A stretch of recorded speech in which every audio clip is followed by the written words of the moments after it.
জিলহজ মাসের স্পেশাল ফজিলত হচ্ছে এই, নবী সাল্লাল্লাহু আলাইহি ওয়াসাল্লাম বলেছেন যে আল্লাহ পাকের কাছে জিলহজ মাসের প্রথম 10 দিনের নেক আমল, আল্লাহ পাকের কাছে জিলহজ মাসের প্রথম 10 দিনের নেক আমলের অপেক্ষা উত্তম অন্য কোনো আমল নাই। সাহাবীরা প্রশ্ন করলেন যে ওয়ালাল জিহাদু ফি সাবিলিল্লাহ ইয়া রাসূলুল্লাহ, আল্লাহর রাস্তায় জিহাদও কি নয়? নবী সাল্লাল্লাহু আলাইহি ওয়াসাল্লাম বলছেন ওয়ালাল জিহাদু ফি সাবিলিল্লাহ, এমন কি আল্লাহর পথে জিহাদও নয়। তবে সেই ব্যক্তির কথা ভিন্ন যে ব্যক্তি তার মাল এবং তার নফস নিয়ে বের হয়ে গেছে কিন্তু এটা কোনো কিছু নিয়েই ফেরত আসে নাই, মানে সে শহীদ হয়ে গেছে, সেই ব্যক্তির কথা ভিন্ন। বাকি এই 10 দিনের নেক আমল আল্লাহ পাকের কাছে অন্য সমস্ত নেক আমল চাইতে শ্রেষ্ঠ এবং উত্তম। আল্লাহ পাক সূরা ফজরের মধ্যে এই 10 দিনের কথা বলেছেন, ওয়াল ফজরি মানে প্রভাতের কসম বা ফজরের কসম, ওয়া লায়ালিন আশর এবং 10 রাতের কসম। এই ওয়া লায়ালিন আশর 10 রাত বলতে মুফাসসিরিনে কেরাম এই জিলহজের প্রথম 10 দিনকে বোঝান, এই 10 রাতকে বোঝান।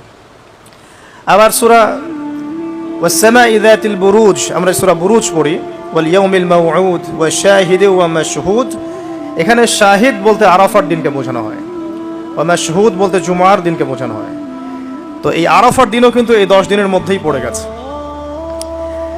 আরেকটা হাদিস এসেছে যে এই 10 দিনের মধ্যে যে আরাফার দিনটা আছে, এই আরাফার দিন সম্পর্কে নবী সাল্লাল্লাহু আলাইহি ওয়াসাল্লামকে জিজ্ঞাসা করা হচ্ছে, ইয়া রাসূলুল্লাহ এই দিনের ফজিলত কি? নবী করিম সাল্লাল্লাহু আলাইহি ওয়াসাল্লাম বলেন আহতাসিবু আলাল্লাহ, আমি আল্লাহর কাছে আশা করি যে এই দিন মানে আরাফার দিনের সিয়াম রোজা এটা কি হবে, কাফারা মানে মাফের কারণ হবে, গুনাহ মাফের মোচনের কারণ হবে, সানাতাল্লাতি ক্বাবলা ওয়া সানাতাল্লাতি বা'দা, মানে বিগত 1 বছরের আগামী 1 বছরের 2 বছরের গুনাহ মাফের কারণ হবে একটা রোজা আরাফার সাওম। মাশাআল্লাহ সুবহানাল্লাহ। তো এই 10 দিন এর মধ্যেও পড়ে গেছে আবার হজ, এই 10 দিনের মধ্যেই পড়ে গেছে কি হজ, হজও এর মধ্যে, আবার কুরবানি নাহার এটাও এর মধ্যে। তার মানে এমনি নর্মাল ইবাদত, নর্মাল বলতে আমরা গতানুগতিক যে ইবাদত করি সালাত সিয়াম সাদাকা হজ আবার কুরবানি আবার আরাফার দিন সব কিছু মিলে এই 10 দিন বা 10 রাত একসাথে। তাহলে এখান থেকে বুঝতে পারছি যে এর গুরুত্ব কতটুকু। এখন প্রশ্ন হচ্ছে আমরা এই 10টা দিন কিভাবে কাটালে পরে একটা ইফেক্টিভ 10 ডেজ কাটাতে পারবো জিলহজ মাসের। তা আমি কয়েকটা পয়েন্ট আপনাদের সাথে শেয়ার করি, আল্লাহ পাক আমরা সবাইকে আমল করার তৌফিক দান করুন। প্রথম যে বিষয়টা খেয়াল রাখতে হবে সেটা হলো নিয়াত বিশুদ্ধ করতে হবে। প্রতিটা হাদিস গ্রন্থের একটা মৌলিক হাদিস হলো ইন্নামাল আমালু বিনিয়াত, আর একটা হাদিস হচ্ছে ইন্নামাল আমালু বিল খাওয়াতিম। আমল ডিপেন্ড করে নিয়াতের উপরে এবং আমল ডিপেন্ড করে শেষ পরিণতির উপরে। মানে একজন মানুষ ভালো পথে চলছে, চলতে চলতে খারাপ হয়ে গেল, ওই অবস্থায় মৌত হলো, তার পরিণতি ভালো হলো না। একজন মানুষ খারাপ পথে চলছে, তওবা করে ফিরে আসলো, এসে ভালো পথে চলা শুরু করে এখানে মৃত্যুবরণ করলো, তার পরিণতি ভালো হবে। ইন্নামাল আমালু বিল খাওয়াতিম, আমল শেষের উপর নির্ভর করে, আর আমরা তো জানি না যে কার শেষ কখন। এই কারণে সবসময় আমলে ব্যস্ত থাকা উচিত। আল্লাহ পাক তৌফিক দান করুন। আল্লামা তাকি উসমানী দামাত বারাকাতহু তার উস্তাদ তাকে বলতেন, তিনি তার কিতাবে লিখেছেন যে আমার উস্তাদ আমাকে বলতেন, আমার শাইখ আমাকে বলতেন যে প্রতিদিন দেহের যেমন খোরাক আছে ঠিক তেমনি প্রতিদিন আত্মার খোরাক জোগাড় করো। প্রতিদিন দেহের খোরাকের জন্য আমরা 5 বার 3 বার 4 বার খাওয়া দাওয়া করি, নাস্তা খাই, সব মিলে 4-5 বার খাওয়া দাওয়া করি, পানি পান করি, ভিটামিন নেই, প্রোটিন নেই, কার্বোহাইড্রেট নেই, মিনারেলস নেই, তাই না? দুধ খাই, কত কি খাই। তো এগুলো দেহের খাবার, অনেকের সাথে আবার হারামও কিছু খাবার খায়। আর রুহের খাবার, প্রতিদিন রুহের খাবার জোগাড় করো। তিনি বলছেন এভাবে যে অন্তত একটা সময় নামাজের পরে, হক ফজরের পরে বা মাগরিবের পরে বা আসরের পরে কিছুক্ষণ ধীর স্থিরভাবে নীরবে বসে থাকো, আল্লাহর জিকির করতে থাকো, কোরআন তেলাওয়াত করতে থাকো, তাসবিহ তাহলিল করতে থাকো, আল্লাহর কাছে দোয়া করতে থাকো, হোক শেষ রাতে বা ফজরের পর বা মাগরিবের পর বা এশার পর, আপনার সুবিধা মতো সময়। ফজরের পর করতে পারলে বেশি ভালো হয়, শেষ রাত্রে করতে পারলে বেশি ভালো হয়। তো তার উস্তাদ তাকে বলতেন এটা হলো আত্মার খোরাক, এর মধ্য দিয়ে আমরা আত্মার খাবার পাই। আত্মা অসুস্থ হয়ে গেলে দেহ সুস্থ থাকে না। আমাদের সমাজে আমরা যারা চলাফেরা করছি আমাদের বেশিরভাগের প্রবলেম একটা, আমাদের আত্মাগুলো দূষিত। এখন আত্মাগুলো দূষিত, এটা আমি 100% গ্যারেন্টি দিয়ে বলতে পারি। আত্মা দূষিত না হলে আমাদের চোখের হেফাজত করা সহজ হতো, আত্মা দূষিত না হলে আমাদেরকে সলাতে আসতে এত বেগ পেতে হতো না। আত্মা দূষিত না হলে সাদাকা জাকাত দিতে মনের মধ্যে এত কণ্ঠতা, কি বলবো, এত মানে কনজাস্টেড ভাবনা চিন্তা আসতো না। আত্মা দূষিত না হলে কিন্তু আমরা আল্লাহ পাকের বিধান পালনে এত যুক্তি বিজ্ঞান দর্শন খুঁজতাম না। মানে আমাদের আত্মা কিন্তু অলরেডি করাপ্টেড। তো এটা নিজের বিবেকের সাথে প্রশ্ন করলেই পাওয়া যাবে আয়নার সামনে দাঁড়ালে। তো এই আত্মা এখন বিশুদ্ধ করার জন্য আল্লাহ পাকে মৌসুমগুলো দিয়েছে। এই 10 দিন আমরা প্রথম যে কাজটা করতে পারি সেটা হলো নিয়াতটা বিশুদ্ধ করা, যে আমি প্রত্যেকটা কাজ আল্লাহ পাকের সন্তুষ্টির জন্য করছি। এর আগে যারা দিনের পথে চলেছেন, কাজ করেছেন, শ্রম দিয়েছেন, দায়ী ছিলেন, মুহাদ্দিস, মুফতি, মুজাহিদ তারা ছিলেন, তারা একটা বিষয় খুব খেয়াল রাখতেন। অনেকগুলো কিতাব পড়াশোনা করে এই জিনিসটা আমি পেয়েছি, অনেকগুলো কিতাবই আছে, যে তারা যে কোনো কাজ করার আগে একটু ধীরস্থিরভাবে বসতেন বা 1 মিনিট একটু চিন্তা করতেন, আগে নিয়াতটা খালাস করতেন, আমি এই কাজটা আল্লাহর জন্য করছি। আমরা ব্যস্ততার সাথে অনেক সময় চলাফেরা করে এই নিয়াতটা খালাস করার সময় পাই না। তো আগেকার যারা বড় বড় বুজুর্গ ছিলেন তারা নিয়াতটা আগে খালাস করে নিতেন, এই কাজটা আমি আল্লাহর জন্য করছি, তারপরে কথা বলা শুরু করতেন, তারপরে নামাজে দাঁড়াতেন, তারপরে সাদাকা করতেন, তারপরে দাস দিতেন। মানে আগে একটু চুপ করে বসে থাকতেন যে আমি কাজটা আল্লাহর জন্য করছি। সো আমরা একটু এই যে 2-3 দিন হাতে আছে আমাদের, নিয়াতটা আগে বিশুদ্ধ করব, যে আমি যে আমলই করব সেটা নামাজ হোক, রোজা হোক, হজ হোক, যাকাত হোক, কোরবানি যাই হোক, শুধু আল্লাহর জন্য করব, শুধু আল্লাহর জন্য, শুধু আল্লাহর জন্য, শুধু আল্লাহকে রাজি খুশি করার জন্যই সব করতে হবে। এটাই হলো আপনার বিশুদ্ধ নিয়াত। এরপরে এই 10 দিনের মূল কাজ হবে তওবা করা। এই 10 দিন বেশি বেশি আল্লাহর কাছে তওবা ইস্তেগফার করতে হবে, কারণ এই 10 দিনে হজ আছে। আর হজের সময় আরাফার মাঠে যে হাজিরা অবস্থান করেন, বলা হচ্ছে যে আরাফার মাঠে কোনো হাজি যদি 1 মিনিটও অবস্থান করে তার হজ হয়ে গেছে। এত গুরুত্বপূর্ণ। দেখেন, এখন যদি আরাফার মাঠে গিয়ে আমি 6 মাস বসে থাকি, ওই ফজিলত পাবো না যা ওই সময় পাবো। এটা আল্লাহর হুকুম, আল্লাহর হুকুমের এহমিয়ত এটা। এখন যদি আমি আপনি আরাফার মাঠে বসে থাকি সারাদিন সারা রাত, ওই ফজিলত পাবো না যেটা হজের সময় পাওয়া যাচ্ছে। হজের মাঠে, আরাফার মাঠে যত হাজিরা আসবে, লক্ষ লক্ষ হাজি, তাদেরকে উদ্দেশ্য করে আল্লাহ পাক বলেন, ফেরেশতাদেরকে বলেন, দেখো আমার বান্দারা কি চাই, দেখো ওরা উস্কো খুস্কো চুল নিয়ে এসেছে, ধুলো মলিন হয়ে এসেছে। আরেকটা জায়গা আছে যে ওই দিন আল্লাহ রাব্বুল আলামিন এত অধিক সংখ্যক বান্দাকে জাহান্নাম থেকে মুক্তি দেন যেটা আর কখনো দেন না, এবং ওই দিন শয়তান নিরাশ হয়ে পড়ে। তাহলে এই 10 দিনে আমরা যারা যেতে পারছি না হজে, আমাদের কাজটা তাদের সাথে একাত্মতা পোষণ করে তওবা করতে থাকে। মানে ইউনিটিটা কেন?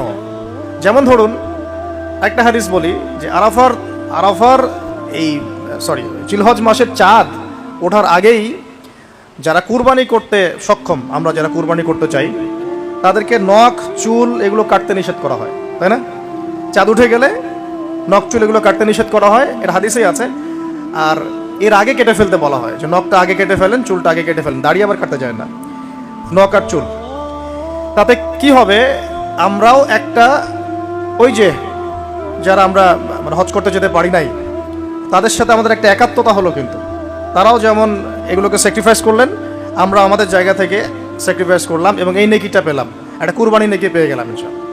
কিন্তু আমি কিন্তু ওখানে গিয়ে কুরবানি করতে পারি নাই, তাহলে সারা মুসলিম বিশ্বের সাথে একটা একাত্মতা পোষণ করা হলো, ইউনিটি দেখা হচ্ছে এখানে।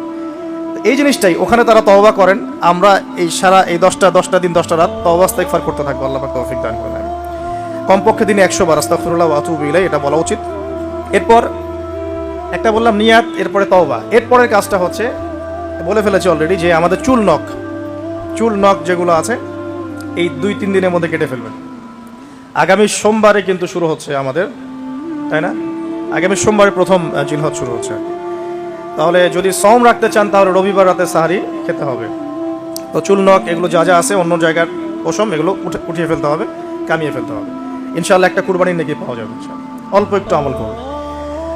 আর 4 নম্বর কাজটা হচ্ছে, এই 10টা দিন একটা ট্রেনিং সেশনের মতো নিয়ে নেই। 10 দিন 5 ওয়াক্ত নামাজটা জামাতে পড়ার চেষ্টা করি। আর যদি কোনো কারণে মিস হয়েও যায়, বাসায় টাইম টু দ্য টাইম পড়তে, অন দ্য টাইম পড়তে হবে, একদম টাইমের মধ্যে, ওয়াক্তের মধ্যে।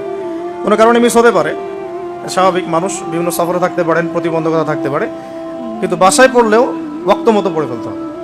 মানে এই 10 দিন ট্রেনিং হবে নামাজের, কারণ এই 10 দিনের যে আমলগুলো, এর মধ্যে কিন্তু নামাজ অন্যতম একটা গুরুত্বপূর্ণ আমল। দেখুন, যার নামাজ নাই তার কিন্তু ইসলাম নাই। বাকি আমল অনেক পরের কথা, যার নামাজ নাই তার সাথে ইসলামের কোনো সম্পর্ক নাই।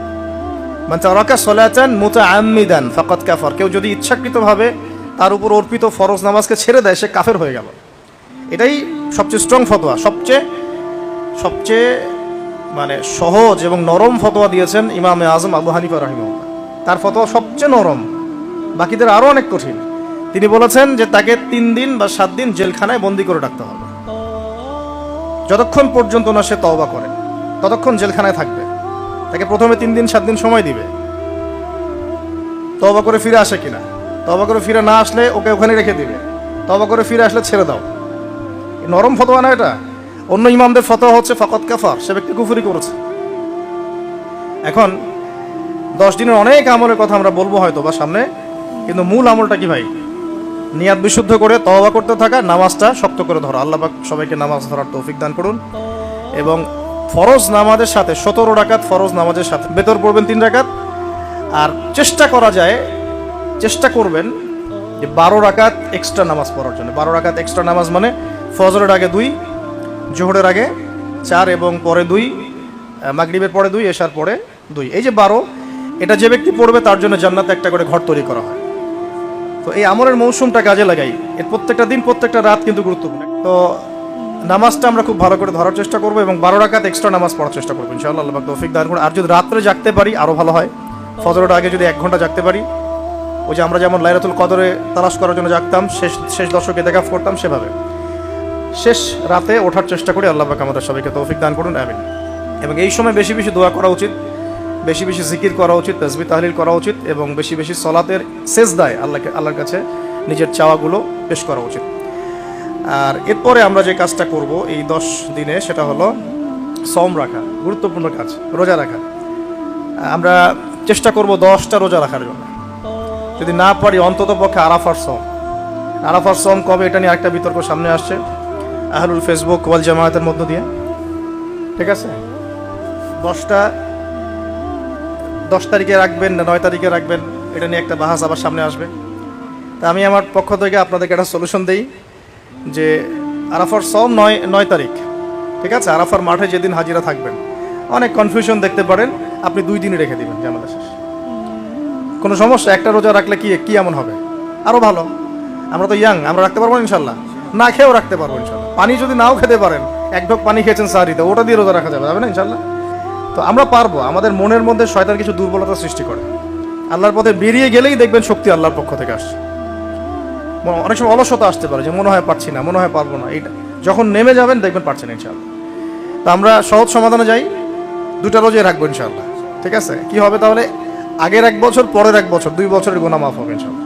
ঠিক আছে, তো এখন আমরা আরাফার সওম তো আসতে দেরি আছে, আমরা এই 10 দিন যতগুলো করে সম্ভব রোজা রাখার চেষ্টা করি।